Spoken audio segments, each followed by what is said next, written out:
Le Bobulard continue son voyage en direction de la Terre.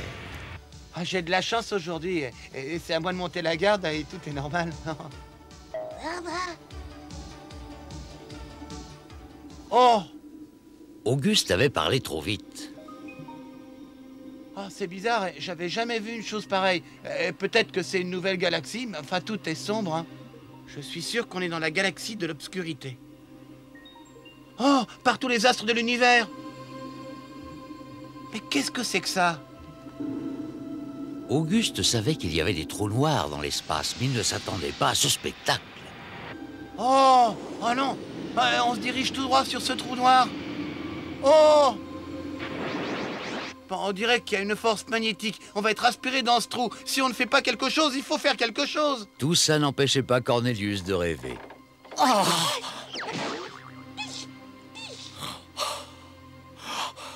Oh, quelle horreur! Mais dans mon rêve, je tombais dans de la colle, je n'arrivais plus à respirer. Il se passe des choses étranges ici. Oh. Maître Cornelius, on est entré dans la galaxie de l'obscurité et on a été aspiré dans un trou noir. Oh. Et si le Bobulard a été attiré par la force magnétique d'un trou noir, on va avoir des problèmes. Je vais à la bibliothèque consulter le grand livre. Il me donnera peut-être une solution. Auguste, toi, tu restes là.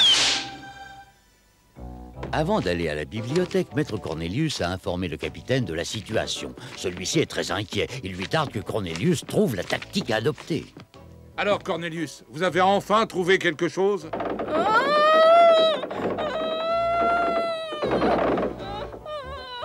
On dirait que quelqu'un pleure. Et qui exprime une profonde douleur. À mon avis, cette créature doit être énorme pour qu'on entende jusqu'ici. Je crois que j'ai trouvé ce que je cherchais. Regardez, ça doit être ça. Le grand livre dit que c'est une créature de l'espace qu'on appelle Trigambette. Trigambette, dites-vous? Oui, Trigambette. Dans la galaxie de l'obscurité où on est actuellement, il y en a plein. Ces créatures pacifiques et gaies ont des trous noirs qui aspirent tout ce qui passe devant eux. Maintenant, je comprends ce qu'Auguste m'a dit. Mais si elles sont pacifiques et gaies, pourquoi on a entendu ces cris d'une tristesse infinie? Je n'en ai pas la moindre idée. J'avoue que ça m'intrigue. Je crois qu'il vaut mieux monter sur le pont pour voir ce qui se passe. Les larmes de la Trigambette se sont infiltrées dans le Bobulard. Ah, mais qu'est-ce que c'est? Mais rien ne le réveille, celui-là. Des gouttes d'eau ici, ce n'est pas normal.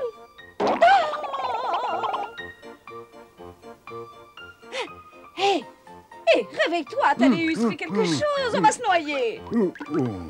Mais ne t'inquiète pas, Madou, je te sauverai.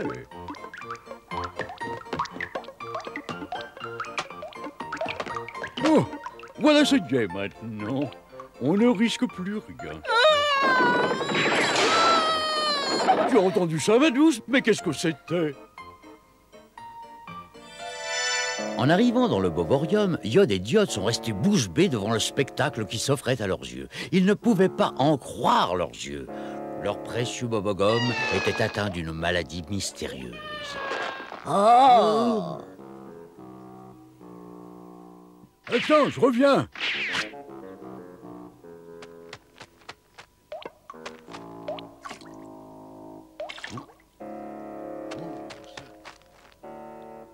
Ah oui, maintenant qu'on a recueilli acide liquide, on va pouvoir l'analyser, savoir ce que c'est.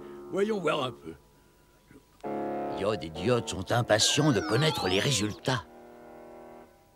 Oh, tu as vu, ce sont des larmes. J'aimerais bien savoir d'où elles viennent. En tout cas, la créature qui les a versées doit avoir des yeux immenses.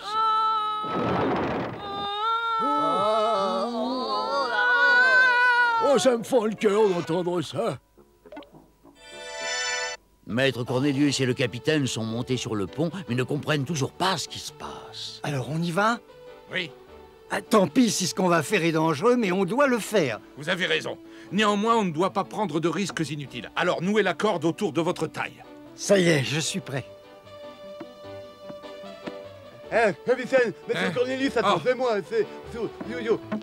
Ma grande sœur m'a dit que je ne devais plus me conduire comme un enfant. Et à son avis, je dois prouver que je suis courageux et tenacieux. Le problème, Fulbert, c'est qu'on va évoluer sur une superficie très glissante et ça risque d'être plutôt dangereux. Ça ne me fait pas peur. Soyez gentil, emmenez-moi s'il vous plaît. J'y arriverai sans problème, ça vous pouvez me croire. Très bien, on t'emmène, mais fais bien attention, ne nous crée pas de problème. Non, capitaine. Le capitaine attacha lui-même la corde autour de Fulbert et vérifia qu'il avait bien mis les bottines ventouses. Et voilà. Fulbert était fou de joie. En route, ne perdons plus de temps. L'expédition se mit en route avec à sa tête le capitaine. Grâce aux bottines ventouses, le capitaine et Cornelius ne peinaient pas trop pour escalader la façade nord de la Trigambette. Pour Fulbert, c'était une autre histoire. Qu'est-ce qui t'arrive? Ne t'arrive pas à avancer. Mais tu dois tirer les cordes. Non, mais non, pas comme ça. Oh, mais c'est... Allez, au sec, court. Oh, ça, Oh, mais ça, c'était à prévoir. Capitaine, capitaine! Hein? Ça commence bien. Oh, ça court. Ça vous en prie, capitaine, faites-moi descendre. Économisez vos pouvoirs, tirez la corde. Je me demande si j'ai une bonne idée en l'emmenant avec nous. Merci, capitaine, vous m'avez sauvé la vie. Ça y est. D'abord, tu tires sur une corde et après sur l'autre. Regarde, tu bouges une jambe et ensuite tu bouges l'autre. C'est facile si tu te concentres. Allez, on repart. Concentre-toi, je te dis. Se tire sur les deux, sur les... Oh, secours! Capitaine! Oui. Aïe, aïe, aïe! Aïe, aïe! Il va se trouver bien là-haut. Oh, c'est... Dis donc, ça t'amuse ce petit jeu-là? Si Oh. tu ne veux pas apprendre, ben tu le dis tout de suite. Je crois qu'il vaudrait mieux recommencer les explications depuis le début. Tu dois d'abord tirer sur une corde et ensuite sur l'autre. Combien de fois devrais-je te le répéter? C'est pourtant bien simple. Ah bah oui, ça y est! J'espère pour toi. Capitaine, regardez là-haut. Oh! Nos trois amis sont restés sans voix devant l'apparition d'une petite gambette. Maître Cornelius avait lu dans un grand livre que ces créatures étaient gaies, et pourtant dans la réalité, elles se comportaient de façon très surprenante. Enfin, je suppose que c'est Philaria, la plus petite des trigambettes. Pourquoi il a lancé le liquide? Je ne comprends pas. Vous croyez que c'est normal? Et si on continuait? Sans savoir ce qui les attend au sommet, le capitaine, Fulbert et Cornelius reprennent leur ascension. Le Bobulard est déjà loin derrière eux. Le capitaine est confiant, il est sûr de pouvoir sauver son vaisseau. Oh! Mais elle est énorme. Et vous avez vu ses yeux? Oh! Ah, attention! Mais à ce rythme-là, on n'arrivera jamais là-haut, hein. Il faut utiliser nos pouvoirs!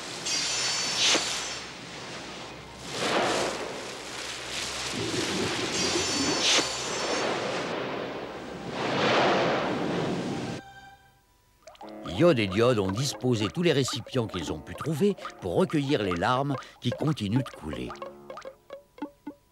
En attendant qu'ils se remplissent, les jumeaux se reposent. Quand soudain, Regarde ce qui vient de me tomber sur la tête. Mais est-ce que tu sais ce que ça peut être? À mon avis, ça n'est pas une larme. On devrait l'analyser. Ça va, on essaie. Oh, bah ça alors, on dirait de la colle. et pendant ce temps, Vous allez bien? Ah bah, oui, capitaine, ça va. Parfait, dans ce cas, on va continuer. Il faut qu'on découvre ce qui se passe exactement et le plus vite sera le mieux.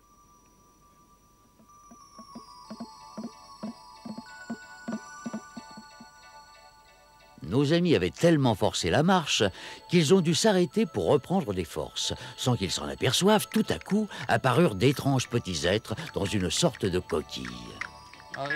Cette coquille leur permettait de glisser. Ils s'en donnaient à cœur joie et avaient l'air de bien s'amuser.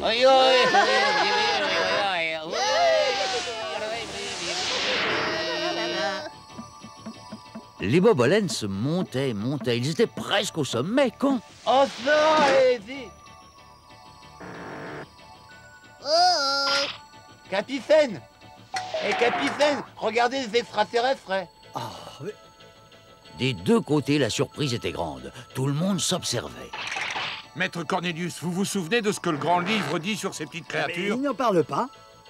Oh, mais il s'ouvre! Coucou! Tu me serres la main, Vie? Aïe! Oh, au secours! J'ai mal, il m'a coincé la main.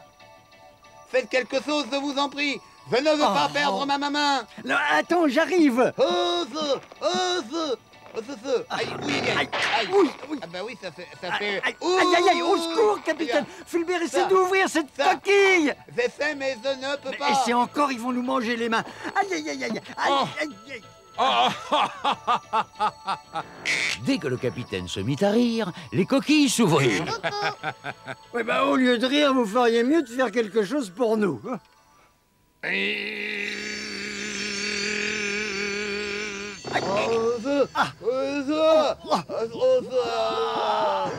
pouvoirs du capitaine étaient grands. Non, laissez-moi tranquille. Les coquilles se refermèrent rapidement. Mais pas pour longtemps. Le capitaine, Fulbert et Cornelius continuaient à se concentrer et c'était impossible de résister au pouvoir des Bobolens.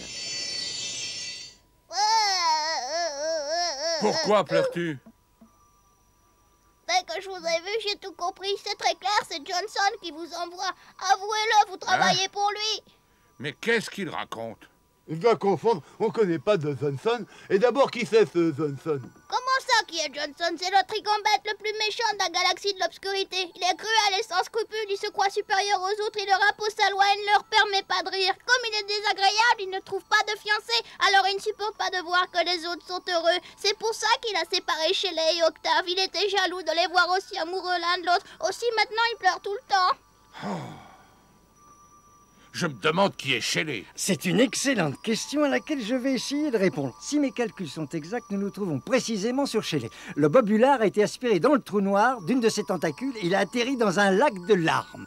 Oh bah ces explications sont tellement claires que même moi j'ai compris. La pauvre Shelley, elle a été séparée d'Octave qu'elle aimait énormément. Depuis, elle n'arrête pas de pleurer et de crier sa douleur. Je trouve ça normal. Je peux vous dire que si on me séparait de celle que j'aime, eh ben ça me plairait pas du tout. Hein. Je réagirais comme elle. Non mais c'est moi, ça passe. Éloignés l'un de l'autre, Shelley et Octave versaient des larmes amères. Le capitaine fut tout ému par cette triste histoire et il décida d'aider le couple malheureux. Qui sont ces coquillons? Que font-ils? Où vont-ils? Et pourquoi sont-ils ici? Voilà la question. Et ces coquillons, comme tu dis, sont des petits cristaux de larmes. Ils se sont formés petit à petit. Shelley pleure beaucoup et depuis longtemps. Les coquillons sont fascinés par les paroles de Cornelius. Les larmes de Shelley se sont transformées en cristaux qui s'amusent autour de ses yeux. D'où est-ce que vous venez? Vous êtes des gens curieux. Est-ce que vous vivez au-dessous des trigambètes? On n'a jamais réussi à aller jusqu'à là-bas et on aimerait savoir comment c'est. Oh bah non, on n'appartient pas à cette galaxie. Nous, on s'appelle les Bobolens et on navigue dans l'espace vers la Terre. Bobolens. J'ai jamais entendu parler des Bobolens. Bobolens, ce Trovexo, c'est le bobulard. Il a été aspiré dans le trou noir d'une tentacule de Shelley. Puis c'est pour ça qu'on a inventé jusqu'ici. Alors dès qu'on saura comment le libérer, ben on se repartira, Je regrette d'avoir à vous annoncer que vous n'avez pas de chance. Pour une raison que j'ignore, quand Shelley se met à pleurer, il se forme un champ de gravité très fort autour d'elle et rien ne peut passer. Oh, bah ça, On ne peut pas rester ici, on doit trouver une solution pour le neutraliser. Pendant ce temps, Diode préparait une de ses formules chimiques. Voyons voir si ça marche.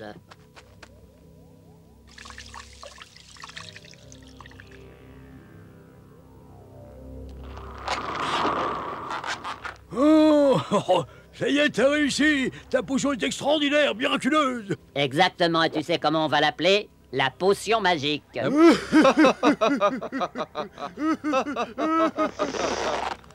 Les Bobogums redeviennent peu à peu comme avant. Ça fait longtemps que l'expédition est partie et certains Bobolens s'inquiètent.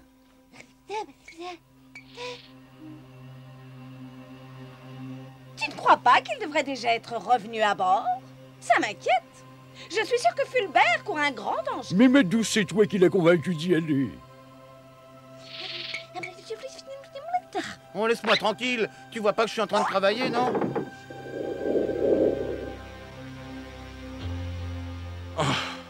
Oh non, je crois que Shelley va se remettre à pleurer.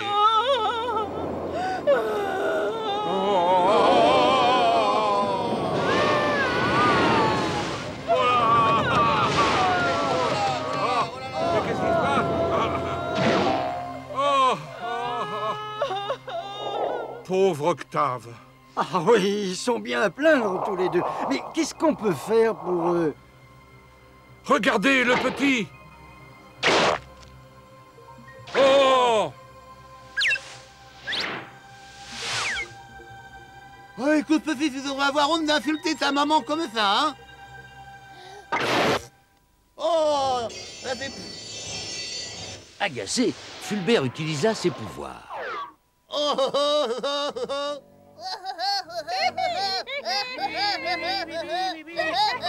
C'est bien fait pour toi et que ça serve de leçon. Oh, je n'avais jamais rien vu d'aussi fantastique. Vos pouvoirs sont vraiment magiques. Ouais, Ouzo, si. Fulbert, voilà que tu recommences. Eh bien, tant pis pour toi. Cette fois, tu devras t'en sortir tout seul. Tu es impossible. Tu sais bien que ce genre de bêtise est fatal, n'est-ce pas? Voyons. Mais oui, je sais, j'étais distrait, j'ai tiré sur les deux cordons en même temps. Oh, mais non, je parle pas de ça. Je voulais te dire que tu n'avais pas le droit de te servir de tes pouvoirs pour faire disparaître le liquide rose. C'est méchant d'avoir fait peur à Filaria. J'ai fait ça parce qu'il m'a semblé que Filaria était vilaine avec sa maman. Mais j'aurais peut-être dû te l'expliquer avant. Le liquide rose que Filaria lance à sa mère est utile aux coquillons. Utile et même indispensable. C'est grâce à ce liquide que se forment leurs coquilles. Si tu regardes bien, tu verras qu'elle est légèrement rose. Ça, mis à part, ce liquide n'agresse pas chez les. Bien au contraire, il a des vertus calmantes. Et dès qu'elle le reçoit, elle arrête de pleurer. Oh, c'est ça. Je suis désolé, hein, je ne pouvais pas deviner, je ne le referai plus. Maintenant, faites-moi descendre. Le capitaine se laissa convaincre. Oh, je vous remercie, capitaine. Je vous promets que ça se reproduira plus. Vous savez, le grand coupable dans tout ça, c'est cet affreux Johnson. Bien parlé. Regardez, voilà Iode et Diode. Ça va, capitaine? Ça va encore mieux avec vous à mes côtés. Vous devez trouver un moyen d'aider Shelley. Avant, vous devez satisfaire ma curiosité. Qu'est-ce qu'il y a là-dedans? On va tout vous expliquer. C'est une potion magique que je viens de fabriquer. Elle donne des résultats qui vont vous surprendre. C'est vrai, capitaine, on l'a essayé sur différents sujets et on a toujours obtenu d'excellents résultats. Bien, si elle a des propriétés aussi miraculeuses, que diriez-vous de l'utiliser pour neutraliser Johnson, le trigambette le plus cruel de toute la galaxie de l'obscurité? Oh, mais c'est une bonne idée, c'est déjà ce qui se passera. Grâce à la potion, ils partiront fumer, il disparaîtra. On pourrait essayer sans attendre. Qu'est-ce que vous en pensez, capitaine? Je n'ai pas de meilleure solution à proposer, alors je vous donne carte blanche. C'est pareil. Les coquillons étaient sidérés de la ressemblance de Iode et Diode. Oh. C'est plutôt vous qui êtes exactement pareil.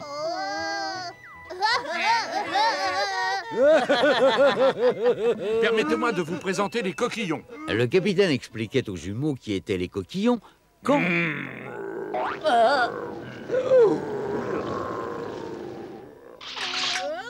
Oh, attention, voilà Johnson.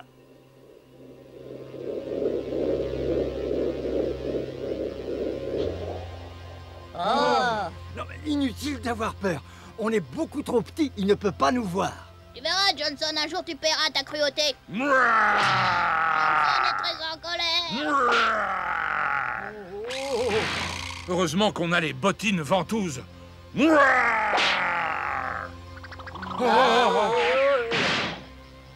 Maintenant, ça suffit. Ça n'a que trop duré, il faut réagir. Iode, Diode, allez-y, essayez votre potion magique. Oui, capitaine, à vos ordres. Iode et Diode ouvrent la bouteille et se concentrent. Johnson les a vus venir. Ce n'est pas suffisant pour le faire fuir. Attention que tout le monde se concentre.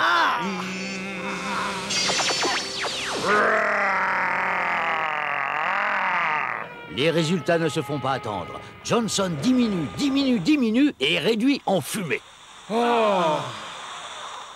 Iode et Diode avaient raison. Leur potion magique est extraordinaire. Chut, disparu, Johnson.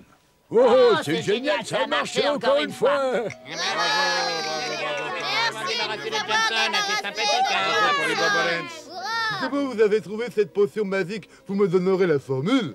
Ah, je crois qu'on ne puisse pas le faire, non? Il y a des choses qui doivent rester totalement secrètes. Comme les recettes de friture sans chercher plus loin. Fulbert était dérouté. Regardez! La famille va être enfin réunie. Le champ de gravité disparut aussitôt. Oui! Ouais. Et tout le monde était ravi. Mission accomplie, nous pouvons nous remettre en route. Au revoir à tous et bonne chance. Au revoir, content de voir. Merci infiniment pour tout, vous nous avez sauvés. Sans vous, on n'aurait jamais pu se débarrasser de Johnson. Merci. Oh, prenez bien soin de vous. Sauvez-moi, Hein? Je peux plus bouger, votre potion magique et mes bottines ventouses me clouent sur place. Ne t'en fais pas. Là, tout est arrangé. Attention, en appareil. Hissez la grand voile. Au revoir. Le Bobulard quitta la galaxie de l'obscurité et vogua vers d'autres aventures.